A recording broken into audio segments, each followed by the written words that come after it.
For the first time ever this past week, millions of Egyptians went to the polls believing this simple act could make a difference by bringing to power a president truly chosen by the people.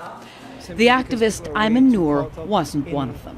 One person cannot bring down the system, so electing a new president will not bring down the system. The system is Egypt's ruling military government, which critics accuse of serious and ongoing human rights violations. Less than a month ago, for example, soldiers shot and beat protesters demonstrating because their presidential candidate had been disqualified. 350 of them were eventually dragged off to jail. Amr Sarhan was among them.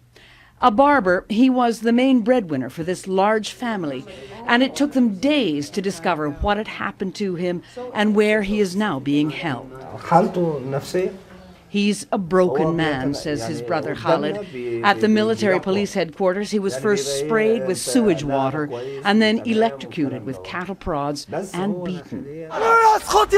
It is this kind of abuse that Ayman Noor was fighting to abolish when we caught up with him last year, one of the leaders of the mass movement that forced out ex-President Hosni Mubarak. But back then, no one wanted to believe the army would take over and rule in exactly the same dictatorial way. Where we've been constantly stabbed in the back by the Supreme Council of Armed Forces.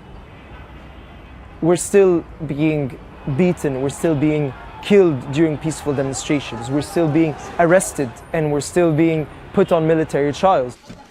So Ayman Noor opted out of casting a ballot this week and won't join in electoral politics until the military has been brought under civilian control.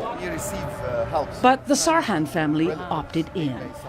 They did vote, they explained, in the hope that even if they can't pry Amr out of the hands of his military torturers, Egypt's new president can and will. Elizabeth Palmer, CBS News, Cairo.